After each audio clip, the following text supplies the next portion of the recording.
Dear students, we are going to study lesson number 7 of our 12th standard, dissolution of a partnership firm. What is mean by dissolution?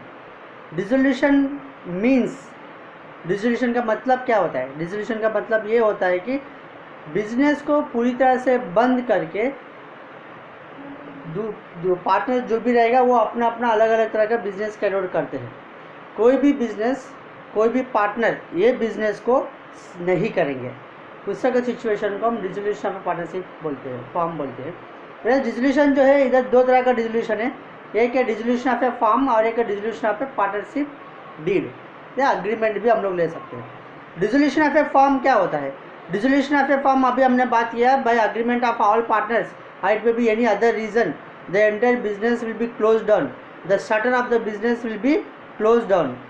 मतलब business को बंद करना है, business का shutter बंद हो जाएगा, पूरी तरह से जो कामकाज बिजनेस का चलता है वो पूरी तरह से बंद हो जाएगा.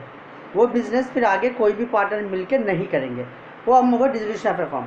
तो डिसोल्यूशन ऑफ ए पार्टनरशिप क्या होता है? डिसोल्यूशन ऑफ ए पार्टनरशिप मतलब पार्टनर्स जो भी रहेगा उसमें से एक पार्टनर इंसॉल्वेंसी होने की वजह से या एक पार्टनर रिटायर होने की वजह से, एक पार्टनर का डेथ होने की वजह से, किसी अदर रीज़न की वजह से अगर एक पार्टनर चले जाता है बिजनेस छोड़ के, तो बाकी पार्टनर्स उस बिजनेस को मेंटेन करते हैं.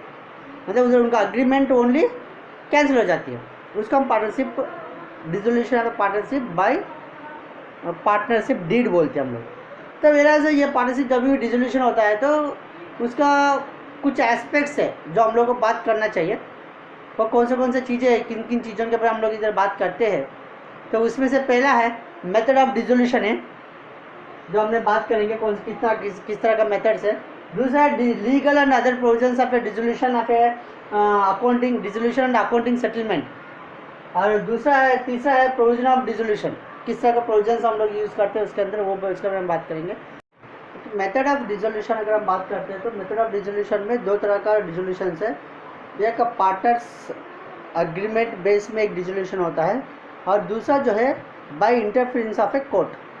तो पार्टनर अग्रीमेंट डिसोल्यूशन में अगर हम देखा जाएगा तो all partners are decided to dissolve the firm which is by agreement.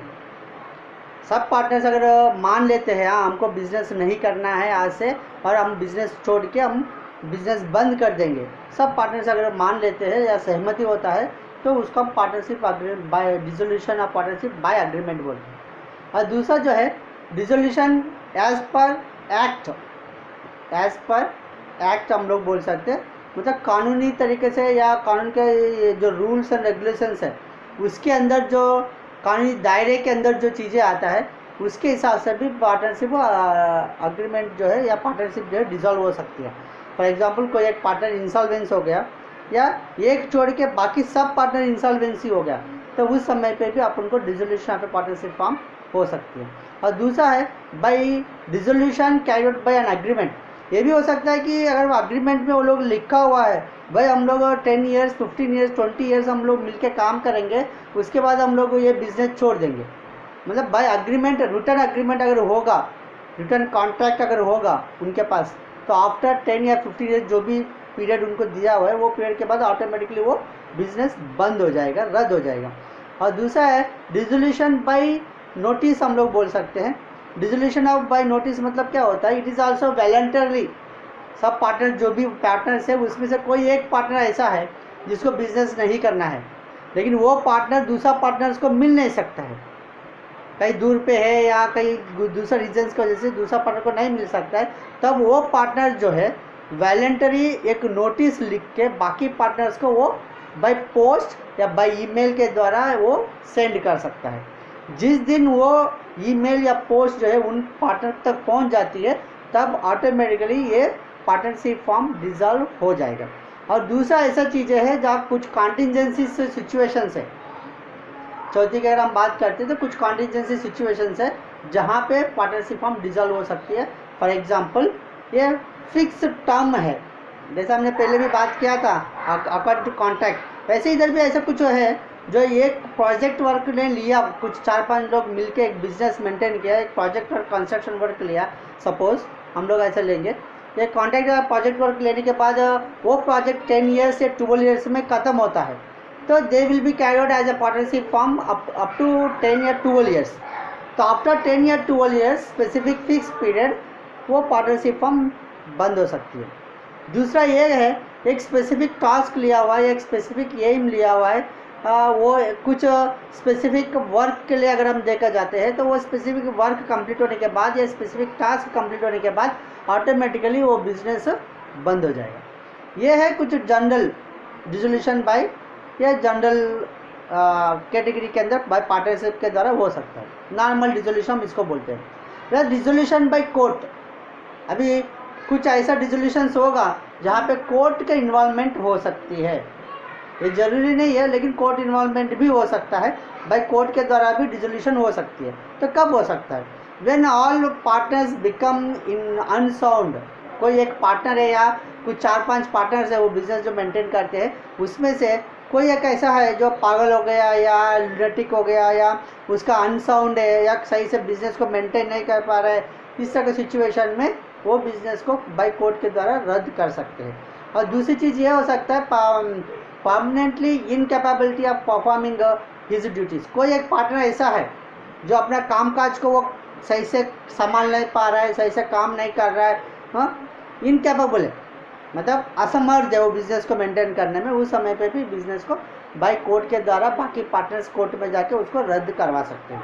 और दूसरा ये हो सकता है कि विलफुली प्रस्टेड ब्रीचेस। ब्रीच मतलब क्या होता है? Rules and regulations of agreement will be going to break by any partner. कोई एक पार्टनर है जो अग्रीमेंट में जो बताया गया रूल्स एंड रेगुलेशंस को नहीं मान रहा है और बार बार जानबूझ के जो रूल्स तोड़ रहा है, तो भी हम पार्टनरशिप फॉर्म को हम डिसॉल्व कर सकते हैं। अभी ऐसा भी हो सकता है पार्टनरशिप होल इंटरेस्ट जो है, partnership will be transferred is whole interest, मतलब उसका भागीदारी जो पूरा है। अभी मैं हूँ, सपोज मैं कुछ और 3-4 पार्टनर के साथ मिलकर बिजनेस कर रहा हूँ, तो मेरा जो पार्टनरशिप का जो भी हक है, हकदार जो भी होता है, सपोज मतलब मेरा अपना पूरा बिजनेस को मेरा वाइफ को नाम से ट्रांसफ़र कर दिया या मेरा भाई के नाम से ट्रांसफ़र कर दिया बिना पूछे अदर पार्टनर्स, दूसरा पार्टनर को बिना पूछे मैंने ये काम किया, उस तरह का सिचुएशन में भी पार्टनरशिप फॉर्म बंद हो सकता है by the involvement of court. ठीक है। और दूसरा यह हो सकता है the firm continuously incur losses unable to run the business. मतलब क्या है? कोई एक पार्टनरशिप फॉर्म है जो कंटिन्यूसली बिजनेस लॉस होते जा रही है और ये बात छुपाया गया है और कम से कम 5 साल 6 साल 10 साल ऐसे चलते आ रही है और उसके बाद पता चला भाई ये बिज़नेस के अंदर जो है लॉसेस में बिजनेस चल रही है, लेकिन ये will be shown as a profits. अगर ये बात पता चलेगा तभी भी जो भी उसका स्टेक होल्डर्स रहेगा या स्टॉक शेयर होल्डर्स रहेगा वो लोग कोर्ट के द्वारा जाके वो बिज़नेस को लोग बंद करवा सकते हैं। और दूसरा जो है when other court finds any other ground, कोई दूसरा अगर रीजन्स है वो रीजन्स के द्वारा भी, इसके अलावा बहुत सारे ऐसे रीजन्स हो सकते हैं जहाँ पे कोर्ट इन्वॉल्वमेंट अपन को देखने के लिए मिलेगा। तो हम सेकेंड वन बात करते हैं legal and other provisions of accounting treatment. किस तरह का लीगल प्रोविजंस है, क्या क्या करना पड़ता है, अगर पार्टनरशिप फॉर्म को डिसॉल्व करना है तो किस तरह की चीज़ें अपन को देखना पड़ता है, वो हमको थोड़ा सा देख लेते हैं। इधर क्या होता है, first of all return of form, the profit of the form. जो भी प्रॉफिट ऑफ द फॉर्म रहता है, बिजनेस का जो भी प्रॉफिट्स रहता है वो पहले उसको रिटर्न ऑफ करना पड़ता है। उसके बाद जो भी प्रॉफिट्स रहेगा वो लोन पेमेंट्स और थर्ड पार्टी पेमेंट्स जो भी रहेगा लाइबिलिटीज उसको पे करना पड़ता है। अगर समझ लीजिए अगर हमारे पास प्रॉफिट सफिशिएंटली नहीं है, इधर वो भी लिखा हुआ है कि प्रॉफिट इज़ नॉट सफिशिएंट, अगर हमारे पास प्रॉफिट सफिशिएंटली नहीं है तो क्या करना पड़ेगा, जो प्रॉफिट ज़्यादा रहेगा तो हम लोग डिस्ट्रीब्यूट करेंगे, लेकिन प्रॉफिट कम पड़ेगा तो then partners have liability to pay the other liabilities of the business form. जो भी बिजनेस का फॉर्म रहेगा उसके अंदर जो भी पार्टनर्स रहेगा उनका लाइबिलिटी जो अनलिमिटेड है। तीसरा हम लोग बात करते हैं लाइबिलिटी ऑफ ए फॉर्म और पर्सनल लाइबिलिटी। दो तरह की चीज़ें लाइबिलिटीज होता है, एक लाइबिलिटी ऑफ ए फॉर्म हो सकती है, एक लाइबिलिटी ऑफ ए पर्सन। तीसरा के सिचुएशन में पर्सनल लाइबिलिटी पहला पे कर देते हैं, उसके बाद जो भी सरप्लस बचेगा that liabilities that assets will be used for pay the liability of a firm. और चौथा है partners loan to a firm. Partner का लोन कब पे करते हैं, अगर जैसा हम लोग बैंक में लोन लेते हैं वैसा एक पार्टनर भी बिजनेस में लोन दिया तो उस तरह के सिचुएशन में पार्टनर का लोन जो है सबसे लास्ट में पेमेंट किया जाता है। ऑल अदर आउटसाइडर का पार्टीज का देने के बाद, थर्ड पार्टी देने के बाद, वाइफ का लोन देने के बाद, उसके बाद बचेगा तो पार्टनर का लोन को आपको पेमेंट करते हैं। और last loan of A partners wife. Partner wife का लोन को कैसा करना है? पार्टनर वाइफ का लोन दो तरह से होता है।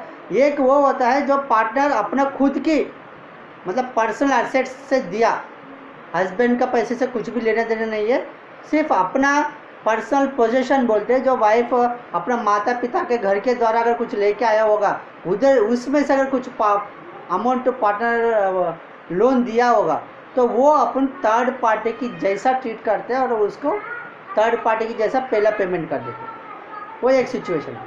और दूसरा सिचुएशन ये हो सकता है, अगर कोई एक पार्टनर है, उनका वाइफ जो है जो भी एसेट्स देना है, जो भी लाइबिलिटी देना है as a loan to a firm को लोन दिया है, लेकिन वो अमाउंट जो है वाइफ हस्बैंड का ही पैसे से दिया। ऐसा सिचुएशन में उस अमाउंट को हम लोग पार्टनर लोन की जैसा हम लोग ट्रीट करते हैं। जैसा वी आर नॉट पे it at early times, after सब कुछ पे करने के बाद जो बचा उसके बाद ही हम तब वो पैसा देते हैं। और दूसरा हम लोग बात करते हैं distribution of assets and realisation. जो भी हम लोग एसेट्स रियलाइज करते हैं पार्टनरशिप फॉर्म के अंदर, उसको हम कैसा डिस्ट्रीब्यूट करते हैं वो भी हम लोग इसके अंदर देख सकते हैं कि डिफरेंट वे में हम डिस्ट्रीब्यूशन करते हैं। कि distribution of assets of realisation of a firm को हम कैसा क्या पहला पे करते हैं। फर्स्ट हम लोग क्या पे करते हैं, जो भी डिसोल्यूशन का प्रोसेस होता है उसके लिए कुछ जो भी खर्च होता है वो हम लोग पहला पे करते हैं। उसको हम बोलते हैं डिसोल्यूशन एक्सपेंसेस। वो फर्स्ट पे करना है, वो लीगल एक्सपेंसेस है। तो लीगल प्रोड्यूसर अपन करना है तो लीगल एक्सपेंस पे करना पड़ेगा। तो फर्स्ट एक्सपेंसेस हम लोग डिसोल्यूशन का टाइम पे जो भी एसेट के द्वारा जो भी पैसा मेरे को मिलता है उससे हम डिसोल्यूशन एक्सपेंस पहला पे करते हैं।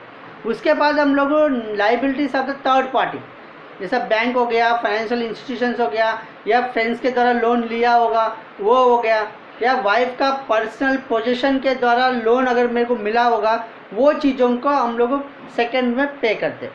थर्ड में अगर हम लोग देखेंगे तो loan of A partner, third party का पे करने के बाद अगर पैसा बच जाता है तब हम लोन ऑफ द पार्टनर को हम लोग पे करते हैं। और उसके बाद भी अगर पैसा बचता है तब हम जो भी पार्टनर्स का करेंट अकाउंट रहता है, करेंट अकाउंट का जो पेमेंट रहता है बैलेंस, वो हम लोग पे करते हैं।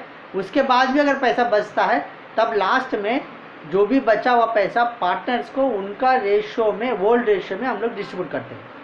ओके, इसके बाद हम लोग बात करते हैं जनरल प्रोसीजर। जो थर्ड जो हमने बात की, the procedure of A dissolution.